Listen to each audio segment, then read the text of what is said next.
जय गुरुदेव। जय गुरुदेव। जय गुरुदेव नाम किसका? प्रभु का पावन नाम। जय गुरुदेव। बाबा जय गुरुदेव जी महाराज का कहना है, शाकाहारी रहना है, शाकाहारी हो जाओगे, मारियों से बच जाओगे। जय गुरुदेव। जय गुरुदेव। शब्द रूप में सर्वत्र विराजमान परम पूज स्वामी जी महाराज तथा उनके उत्तराधिकारी पूज महाराज जी के चरण कमल में कोटि कोटि नमन प्रणाम वंदना करते हुए इस सत्संग समारोह में दूर दराज से पधारे हुए और ग्राम वासियों से सभी लोगों से मेरा हाथ जोड़कर जय गुरुदेव। देखिए, हम लोगों को ये जो मानव शरीर मिला है ये बड़े सौभाग्य से मिला और इससे भी अधिक सौभाग्य की बात यह है कि इस मानव शरीर में बैठ करके हम लोगों को सत्संग सुनने का अवसर मिला। ये जो मानव शरीर हम लोगों को मिला है एक किराए का मकान है और ये शरीर हम लोगों को कितने दिनों के लिए मिला हुआ है इसके बारे में हम लोगों को नहीं पता, लेकिन जिसने मानव शरीर हम लोगों को दिया है उसको अवश्य मालूम है कि हम लोगों को इस शरीर में कितने दिनों के रहना है। इसलिए ये जो मानव शरीर है बहुत अनमोल है। इसी मानव शरीर को महात्माओं ने नर नराड़ी देह कह के याद किया है। इसी मानव शरीर को सूफी मत वाले अशरफ उल मखलूकात यानी कहने का मतलब सृष्टि का सरताज कह करके याद किया है। इसी मानव शरीर को ईसा मसीह ने टेम्पल ऑफ लिविंग गॉड यानी कहने का मतलब जीता जागता भगवान का एक मंदिर कहा है। इसलिए ये जो मानव शरीर है बहुत अनमोल है। ये मानव शरीर बार बार नहीं मिलता। ये मानव शरीर 4 खान 84 लाख जोनियों में भटकने के बाद एक बार ये मानव शरीर मिलता है और ये जो मानव शरीर उस प्रभु ने दिया सिर्फ हम लोगों को लिए भक्ति करने के लिए दिया कि भक्ति कर करके किसी अच्छे महापुरुष की खोज करके तलाश करके अपने जीवात्मा का कल्याण करके यानी अपने धाम को चले जाना। लेकिन हम लोगों ने इसको बुरे खोटे कर्म में लगा करके उस प्रभु को भूल गए। देखिए, जब हम लोग मात गर्भ में उल्टे लटके थे उस समय हम लोगों ने उस प्रभु से फरियाद किया था कि अब प्रभु कृपा करो यही भांति सब तजी भजन करब दिन राती।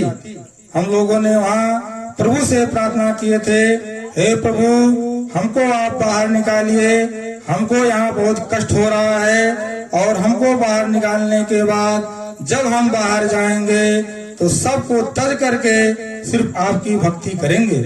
लेकिन हम लोगों ने जब जन्म लिया इस धरती पे आए तो माया के चक्कर में फंस करके सब भूल गए। इसीलिए महात्माओं ने कहा है भूमि परत भा ढाबर पानी जनु जीव ही माया लिपटानी। यानी कहने का मतलब जैसे आकाश से जब पानी नीचे जमीन पे आता है तो ऊपर निर्मल रहता है यानी स्वच्छ जल के रूप में रहता है, लेकिन वही जल जब धरती के संपर्क में इस मिट्टी के संपर्क में आता है तो मटमैला और ढबैला हो जाता है। इसी प्रकार से हम लोग जब मात गर्भ में थे तो हम लोग भी प्रभु को याद करते थे और प्रभु का दर्शन करते थे, लेकिन जब वहाँ से हम लोग आए तो यहाँ मन माया के चक्कर में फंस करके उस प्रभु को हम लोग भूल गए। इसलिए देखिए, हम लोगों के मानव शरीर सिर्फ उस प्रभु के भक्ति करने के लिए मिला हुआ है। तो हम लोगों को चाहिए कि अच्छे महापुरुष अच्छे गुरु का तलाश करें और गुरु का तलाश करके अपने जीवात्मा का कल्याण करा ले। महात्माओं ने कहा कि ये जो शरीर है बहुत अनमोल है।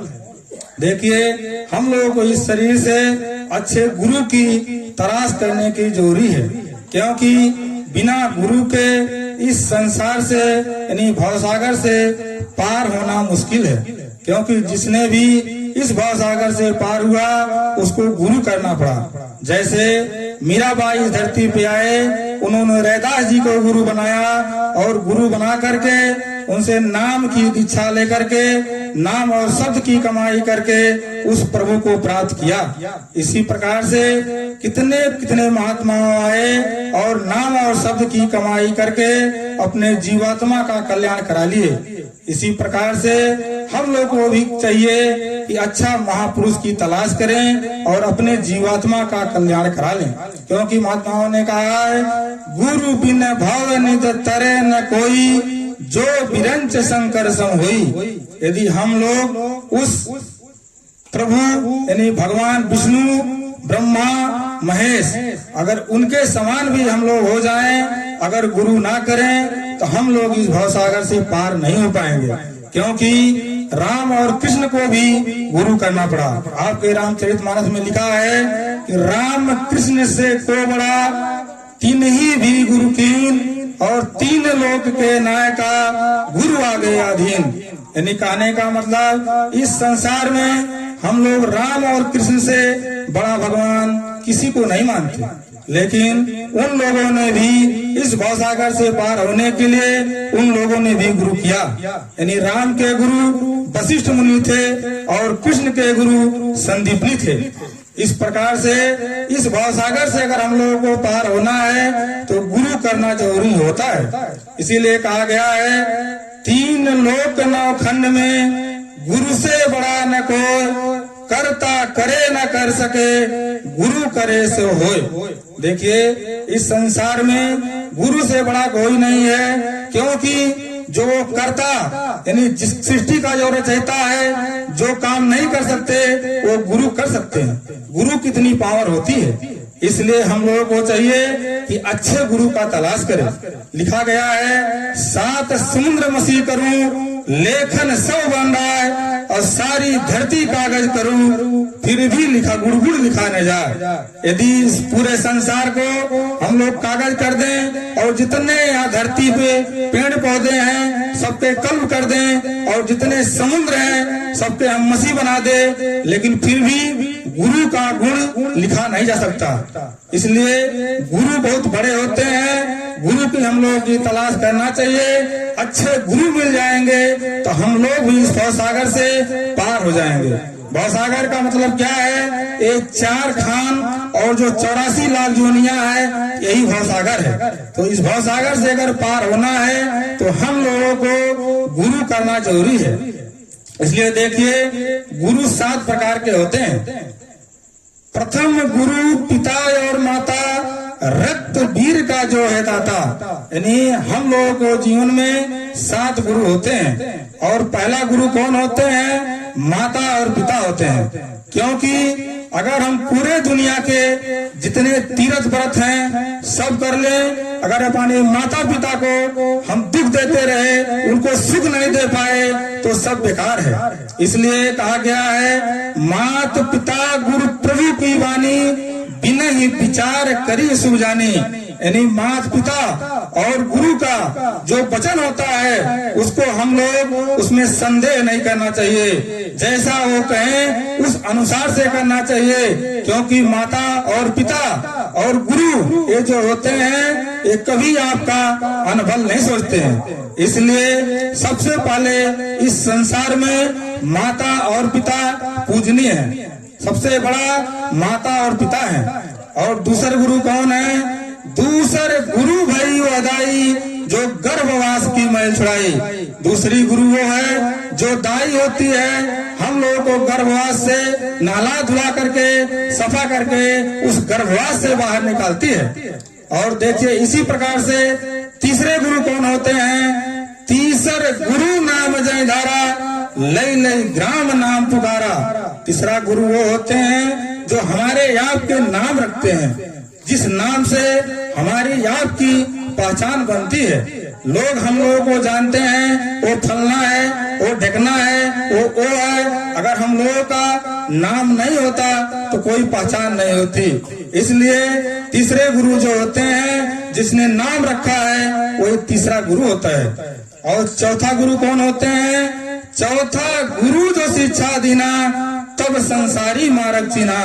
चौथा गुरु वो होते हैं जो हम लोगों को शिक्षा देते हैं, यानी विद्यालय में पढ़ने जाते हैं, जो टीचर होते हैं, मास्टर होते हैं, शिक्षक, वही हम लोगों के गुरु होते हैं। और देखिए, खाली वही भर नहीं गुरु होते हैं, हमारे संसार में जितने भी हम लोग सिखाने वाले होते हैं, सब गुरु होते हैं। जैसे हम मैकेनिक काम सीखने चले गए, कहीं इंजीनियर बन गए, कहीं डॉक्टर बन गए, तो जितने गुरु, जितने लोग इस संसार में हम लोग को शिक्षा देते हैं, वो सब चौथे गुरु होते हैं। इसी प्रकार से देखिए, पांचवा गुरु कौन होते हैं? पांचवा गुरु जो दीक्षा दीना और राम कृष्ण का सुमरन कीना।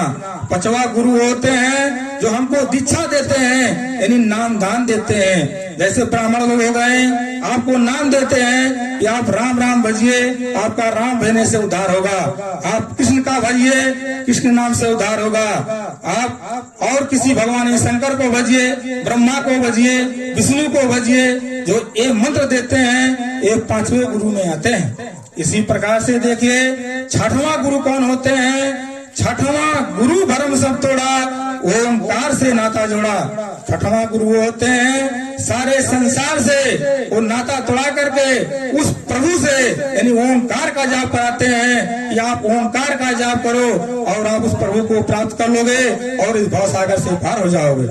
इसी प्रकार से देखिए, सतवां गुरु कौन होते हैं? सतवा सतगुरु शब्द लखावा, जहाँ के जीव तहाँ पहुँचावा। सतवा होते हैं सतगुरु। अगर सतगुरु मिल जाए तो हम लोगों को इस भवसागर से वो अवश्य पार कर देंगे, क्योंकि वो जहाँ से आते हैं वहीं से हम लोग भी आए हुए हैं। महात्मा लोग कहते हैं, हम आए वही देश से जहाँ तुम्हारो धाम, और तुमको घर पहुँचाना एक हमारो काम।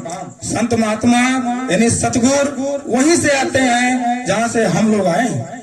लेकिन हम लोग यहाँ आकर के इस माया के जाल में फंस करके सब भूल गए। लेकिन जो महात्मा होते हैं, उनका जो आत्मा होता है, उस प्रभु से मिला रहते हैं। इसलिए उन लोगों को वर्तमान काल, भूतकाल, भविष्य काल, तीनों लोक का ज्ञान होता है। उन लोगों को सब पता होता है। वो लोग माया रहित होते हैं, उनके ऊपर माया का प्रभाव नहीं होता है। और वही बात वो हम लोगों को समझाते हैं और समझा करके यहाँ से जीवों का कल्याण करने का रास्ता बताते हैं। इसी प्रकार से देखिए, हम लोगों को अच्छे गुरु तलाश करके अपने जीवात्मा का कल्याण करा देना चाहिए। लेकिन हम लोग गुरु भी बनाते हैं, गुरु बनाने के बाद उनसे नाम दान का दीक्षा भी ले लेते हैं, लेकिन उनको करते नहीं। अगर नहीं करेंगे तो हम लोगों को उस प्रभु को कभी प्राप्त नहीं कर पाएंगे। और कुछ लोग करते भी हैं तो सोचते हैं गुरु महाराज मिल गए हैं, हमारा तो वैसे कल्याण होगा। लेकिन देखिए, जिस प्रकार से एक किसान खेती करता है, खेत का निराई और गुड़ाई करता है, निराई गुड़ाई कर करके जो खाद डालता है तो उसका खेत अच्छा होता है। लेकिन उसी में कुछ किसान ऐसे होते हैं जो आलसी होते हैं, तो क्या करते हैं, निराई गुड़ाई नहीं करते हैं, वैसे पानी और खाद डाल देते हैं। तो जो खाद उस पेड़ पौधे पे लगना चाहिए था, वो उस घास में लग जाता है और उस पौधे से अधिक वो घास बढ़ जाते हैं, तो उस किसान का फसल बर्बाद होता है।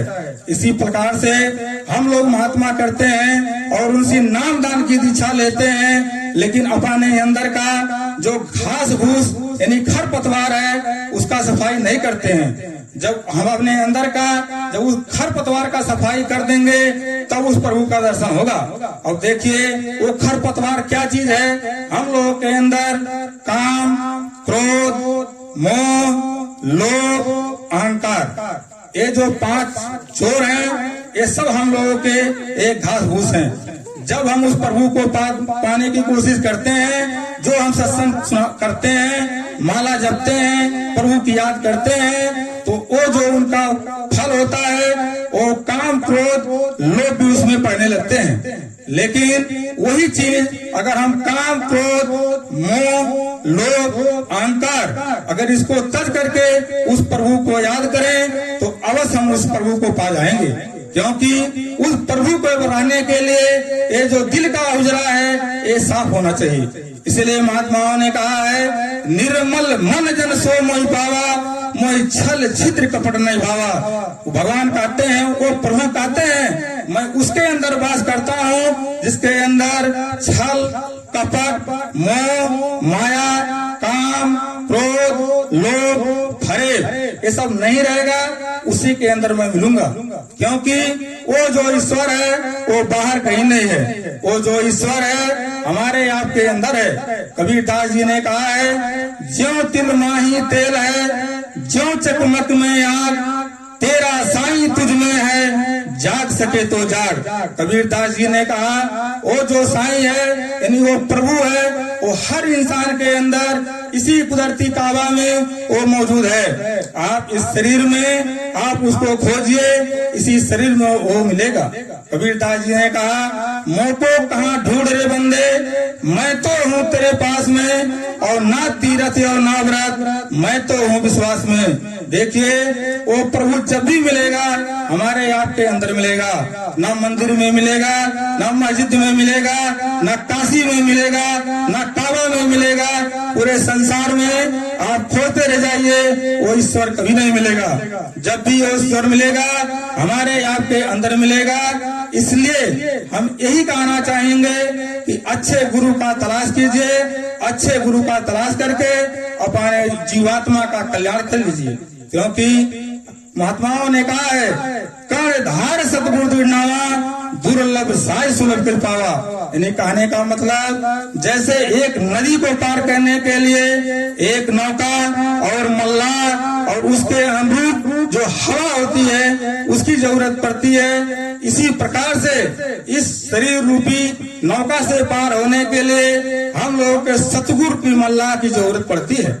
जब सतगुरु मिल जाएंगे तो हमारे इस शरीर से इस नौका से हमारे जीवात्मा का कल्याण करा करके उस प्रभु से मिला देंगे, और हमारी आत्मा उस परमात्मा से मिल जाएगी तो परमात्मा के समान हो जाएगी। इसी प्रकार से हम लोगों को चाहिए कि अच्छे गुरु का तलाश करें और तलाश करके अपने जीवात्मा का कल्याण करें। क्योंकि गुरु जो चाहे तो सो कर सकते हैं, गुरु अगर चाहे तो सूली का कांटा भी बना सकते हैं। देखिए एक छोटा सा दृष्टांत आप लोगों को हम सुनाएंगे क्योंकि टाइम बहुत कम है। देखिए एक महात्मा थे, उनके एक शिष्य थे। वो शिष्य बराबर अपने गुरु के सेवा में लगे रहते थे और गुरु जो आदेश करते थे उनके आदेश के पालन में बराबर लगे रहते थे। लेकिन एक दिन उस चेला ने अपने गुरु महाराज से कहा, हे गुरु महाराज हम पर कृपा कर दीजिए, थोड़ा हम संसार जो है इसको घूम कर देखना चाहते हैं, इस संसार में क्या हो रहा है। तब गुरु महाराज ने कहा, देखिए बच्चा आप संसार में मत जाइए, क्योंकि संसार में जाओगे तो संसार में भरम जाओगे और प्रभु की भक्ति नहीं हो पाएगी। तो चेला ने नहीं कहा, नहीं गुरुजी हमको एक बार आप चांस दीजिए, थोड़ा हम भी दुनिया को घूम ले, फिर आपको पास ही रहना है और बराबर आपके पास ही रहूंगा। थोड़ा सा हमको टाइम दीजिए ताकि हम संसार में घूम के देख लें कि लोग कैसे कैसे हैं, कैसे जी रहे हैं, कैसे खा रहे हैं, कैसे चल रहे हैं। लेकिन गुरु महाराज ने कहा, देखो बच्चा तुम जाओगे तो फंस जाओगे। लेकिन चेला ने जिद करने लगा और गुरु महाराज ने भी आदेश दे दिया, ठीक है बच्चा जाओ और आराम से घूम के फिर वापस आ जाना। चेला वहां से निकला, चलते चलते चलते रास्ते में जा रहा था तो बहुत धूप थी, उसी धूप के रास्ते से जा रहा था। तो जब रास्ते से जा रहा था तो उसके आगे एक पियाऊ दारू पीने वाला आदमी एक नारी में गिर करके उसी में उठ नहीं पा रहा था। तो जो वो चेला था उसके आगे एक सेठ जा रहे थे, सेठ के पास कुछ पैसा था तो सेठ आगे आगे जा रहे थे और उसके पीछे वो चेला जा रहे थे। तो जब सेठ ने आगे जाने लगा और आगे जिस जगह पर वो दारू पीने वाला आदमी उस नाली में गिरा था, जब उसके सामने हो गया तो सेठ जी का जो पर्स था, पैसे से भरा थैली था, उसके सामने गिर गया और वो दारू पीने वाला आदमी उठ के उसको लेने की कोशिश कर रहा था, लेकिन जो उठता था फिर उसी नाली में गिर जाता था। लेकिन प्रयास करते रहा और सोचने लगा कि वो जो साधु आ रहा है, यानी वो जो गुरु महाराज के चेला था, सोच रहा था कहीं वो आकर उस पैसे को ले ना ले। इसलिए दारू पीने वाला आदमी प्रयास अपना जारी रखा और जारी रखते रखते एक समय ऐसे आया, उस पैसे को उसने ले लिया और पैसे को लेकर के फिर उसी नाली में आकर गिर गया। और जब गिर गया उस नाली में, और वो जो चेला थे, जो गुरु महाराज के चेला संसार देखने के लिए गए थे, वो पीछे से आ रहे थे, तो देख रहे थे कि सेठ का पर्स गिरा और उस दारू पीने वाला आदमी ने उस पर्स को ले लिया। लेकिन जब वो चेला उस दारू पीने वाले के आदमी के सामने आया तो दारू पीने वाला आदमी जो था उस चेले को ताना मारने लगा। कहा, देखो मैं मौज मस्ती कर रहा हूँ और दारू पी के नाले में पड़ा हूँ, फिर भी उस भगवान ने मुझे छप्पर फाड़ के पैसा दे रहा है और फिर मैं मौज मस्ती करूंगा। और तुम जो है ये साधु का भेष बना करके जिस घाम में दौड़ते जा रहे हो, तुम्हारा मुख भी सूख गया है, पानी भी पीने को नहीं मिला, खाना भी नहीं मिला और देखो तुमको पैसा भी नहीं मिला, लेकिन मैं मौज मस्ती कर रहा हूँ, दारू पिया हूँ और मुझे भगवान ने भी छप्पर फाड़ के पैसा दे रहा है।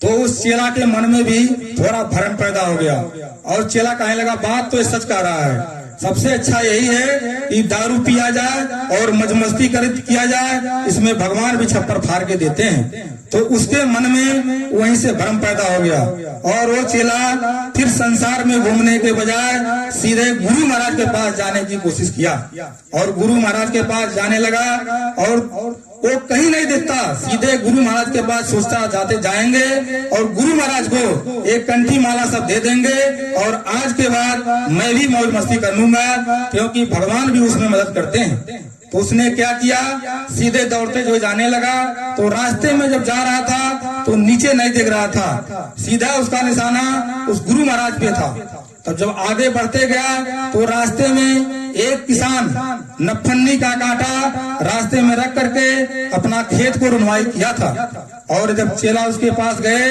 तो नीचे ना देखे और उसके घोड़ में वो कांटा लग गया और जब कांटा लग गया तो वहीं पर वो बैठ गए और रोने लगे और किसी प्रकार से वो कांटा उटा निकाले और अपना लिंगोटी फाड़ करके उसको बांध लिए और फिर और नाराज होकर के गुरु के प्रति वो और झटका में जाने लगे। और जब चलते गुरु महाराज के पास पहुंचे तो कह दिए कि गुरु महाराज अब आपकी भक्ति हमसे नहीं होगी, आप ये जो कंठी माला मेरा है ये सब आप ले लीजिए और मैं फिर संसार में जा रहा हूँ, अब संसार में ही रहने में आराम है, मैं यहाँ नहीं रहूंगा। तो गुरु महाराज ने कहा, अरे भाई बताओ सही तुम्हारे साथ क्या हो गई, क्यों ऐसा कर रहे हो? जबकि देखिए जो गुरु होते हैं उनको सब मालूम होता है, भूत का भी मालूम होता है, वर्तमान का भी मालूम होता है और भविष्य का भी मालूम होता है, उनको तीनों का ज्ञान होता है, तीनों काल का ज्ञान होता है। लेकिन फिर भी गुरु महाराज उस चेले से पूछे कि बोलो बच्चा तुम्हारे साथ क्या हुआ, क्यों ऐसा कह रहे हो? चेला ने कहा, देखिए गुरु महाराज अब आप तो गुरु हैं, हमको इतने दिन से आप लोगों को सिखाया, सत्संग सुनाया, तो मैं आपसे झूठ नहीं बोलूंगा, आपसे मैं सच बता दे रहा हूँ। तो चेला ने बताने लगा कि देखिए गुरु महाराज मेरे साथ ऐसे ऐसे घटना हुआ। तो गुरु महाराज ने कहा, ठीक है आपके साथ घटना हुआ, मैं आपको यहाँ रोकूंगा नहीं, आप संसार में जाओ मौज मस्ती करो, मुझे कोई चिंता नहीं है, लेकिन तुम मेरे पास इतने दिनों से रहे तो मैंने तुमको क्या सिखाया? मैंने तुमको साधना विद्या सिखाया, तुम अपने साधना विद्या से तुम यहाँ बैठो और बैठ करके देखो, जिस समय में उस दारू पीने वाले आदमी को वो पैसा का थैली मिला था, उस समय में उसको क्या मिलने वाला था? तो उस चेले ने उस गुरु महाराज की बात मान करके वहां पर बैठ गया और जब साधना करके उसकी जो दिव्य दृष्टि खुली और ऊपरी मंडल में गया, वहां उसके बारे में जब उसका खाता देखा, वो जिस समय में उस दारू पीने वाला आदमी वो पैसे की पोटली यानी पैसे की थैली पाया था, उस समय में उसको राज मिलना था। लेकिन उसने दारू और मांस और अयासी के चक्कर में, उस थोड़े पैसे के चक्कर में उसने अपना जीवन बर्बाद करके और राज अपना बर्बाद कर दिया, यानी राजपाट उसका छिन गया। तो फिर गुरु महाराज ने कहे कि थोड़ा और आगे देखो कि जिस समय पे तुमको वो कांटा लगा था उस समय तुमको क्या होना था। तब उस चेले ने फिर ध्यान लगाया और साधना किया, तो जिस समय पर उसको पैर में वो नफनी का कांटा लगा था उस समय उसको सूली पे चढ़ना था, यानी उसको सूली पे चढ़ा करके उसको हत्या कर दिया जाता। लेकिन उस गुरु महाराज ने उस कांटे चुभा करके उसको सूली का कांटा बना दिया। इसी प्रकार से देखिए, गुरु सर्वशक्तिमान होते हैं। गुरु जो चाहे तो कर सकते हैं, जो करता नहीं कर सकता है वो गुरु कर सकते हैं। इसलिए देखिए, हम आप लोगों से यही कहना चाहेंगे कि अच्छे गुरु का तलाश करिए, अच्छे महात्मा की तलाश करिए और अपने जीवात्मा का कल्याण करा लीजिए। नहीं तो ये जीवन व्यर्थ में चला जाएगा और 4 खान 84 में जाने के बाद करोड़ों करोड़ों अरबों खरबों कितनों कोटियों कोटि युगों तक हम लोगों को नरकों 84 में भुगतना पड़ेगा। फिर उसके बाद जाकर मानव शरीर मिलेगा। तो देखिए, ये जो मानव शरीर है ये बहुत अनमोल है। इसको उस प्रभु के भक्ति में लगा करके अपने जीवात्मा का कल्याण करा लें। और देखिए, अगर आप संसार में चारों तरफ आप खोज लीजिए, अगर अच्छे महात्मा नहीं मिल पा रहे हैं तो पूज महाराज जी वो जो काले दाली वाले हैं वो मथुरा में नाम की बख्शीश दे रहे हैं। आप उनसे नाम की कमाई करके अपने जीवात्मा को यानी आत्मा को उस परमात्मा में मिला करके अपने घर चले चाहिए। महात्माओं ने कहा, धाम अपने चले भाई, पराए देश नहीं फंसना। महात्माओं ने कहा, ये संसार अपना नहीं है, ये पराया है, इसलिए इसको छोड़ करके अपने घर जाने की तैयारी करिए। इसलिए देखिए, अब अधिक हम नहीं कहना चाहिए, अब अपने वाणी को हम विराम देना चाहते हैं। लेकिन एक बार महाराज जी का एक बात और आप लोग ध्यान दीजिए। महाराज जी ने कहा कि जाकर के हर गांव-गांव में लोगों से बता दीजिए कि सब लोग शाकाहारी हो जाएं, क्योंकि शाकाहारी रहेंगे तो बीमारियों से बच जाएंगे, लेकिन मांसाहारी रहेंगे तो उनके ऊपर अनेक प्रकार के बीमारियां चलेंगे और लोग बेमौत मारे जाएंगे। लोग 1 रुपए का दवा 100 रुपए में नहीं पाएंगे और तड़प तड़प के रोएंगे। अनाज की कमी हो जाएंगे। लोग बोरे में पैसे भर के लेकर के घूमेंगे, लेकिन खाने के लिए अनाज नहीं पाएंगे। इसलिए देखिए, आप लोग शाकाहारी रहिए और उस प्रभु का याद करते रहिए। आप राम को मानते हैं तो राम को मानिए, कृष्ण को मानते हैं तो कृष्ण को मानिए। ये हम नहीं कहेंगे आप जय गुरुदेव को मानिए, लेकिन हमें अवश्य कहेंगे कि अपने जीवात्मा का कल्याण अगर करना चाहते हैं तो जीते जागते महात्मा की तलाश करिए और गुरु की तलाश करिए। जिसका आत्मा उस परमात्मा से मिला हो वही आपको उस परमात्मा से मिला सकता है। तो ऐसे गुरु की तलाश करके अपने जीवात्मा का कल्याण करा लीजिए। महात्माओं ने भविष्य का भी संकेत दिया कि आगे का जो समय आ रहा है बहुत खतरनाक आ रहा है। महात्माओं ने कहा, हमारे गुरु महाराज की वाणी है कि लाशें पड़ी सड़े घर घर में, उठाने वाले मिलेंगे नहीं, यार जमाना बदलेगा, कहें जय गुरुदेव पुकार जमाना बदलेगा, पड़े बरसा सूखा अकाल जमाना बदलेगा, सुनते जाओ सभी नर नार जमाना बदलेगा। लाशे पे लाशे की होगी नजारा और सुनते तो जाओ संदेशा हमारा, हमने तुम्हारे दिल में हमारे दर्द है तुम्हारा, सुनते तो जाओ संदेशा हमारा। हमने तुम्हारे लिए जलसे रचाए, गलियों गलियों में जाकर पर्चे बटाए, मानो न मानो ये मर्जी तुम्हारा, सुनते तो जाओ संदेशा हमारा। महात्माओं ने कहा, मैंने गांव गांव में गलियों गलियों में जाकर के प्रचार करा दिया, पोस्टर लगवा दिया, लोगों को शाकाहारी होने का संदेश दिया, उस प्रभु को याद करने का संदेश दिया। लेकिन आप मानो या ना मानो ये आपकी मर्जी है। मैंने आपको संदेश सुना दिया, क्योंकि आगे समय में आप यह ना कहने पाए कि मुझे किसी ने जानकारी नहीं दिया। इसलिए देखिए, हम यही कहना चाहेंगे कि आप लोग अच्छे गुरु की तलाश करिए और जीवात्मा का कल्याण करा लीजिए। जिस प्रकार से एक हम लोग मंदिर बनाते हैं, ईंटे गारे पत्थर का मंदिर बना करके उसको धोते हैं, सफाई करते हैं, कपूर अगरबत्ती सुलगाते हैं। अगर कोई उसमें मांस मछली लेकर जाए तो हम लोग उसमें जाने नहीं देंगे, क्योंकि हम जानते हैं ये भगवान का मंदिर है, इसको पाक होना चाहिए, पवित्र होना चाहिए। लेकिन हम लोग इसको कभी नहीं विचार किए। ये जो शरीर है ये नर नारायणी मंदिर है, ये हर मंदिर है, इसमें प्रभु का वास होता है और इसमें हम मांस के लोथड़े डालते हैं, दारू के शराब के बोतल डालते हैं और इसमें हम लोग बीड़ी और सिगरेट के धुएं सुलगाते हैं। तो बताइए प्रभु कैसे खुश होगा। ईंटे गारे के मंदिर में कपूर अगरबत्ती सुलगाते हैं, इस नर नारी मंदिर में यानी भगवान के मंदिर में हम बीड़ी सिगरेट तंबाकू सुलगाते हैं। तो बताइए प्रभु कैसे खुश होंगे। तो इसलिए देखिए, हमें यही कहना चाहिए कि आप लोग शाकाहारी रहिए। शाकाहारी रह करके उस प्रभु को याद करते रहेंगे तो एक न एक दिन आप लोग 4 खान 84 लाख जोनिया यानी भव सागर से पार हो जाएंगे।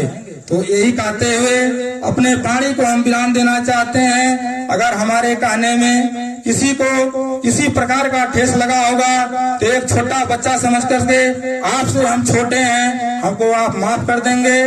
जय गुरुदेव। जय गुरुदेव।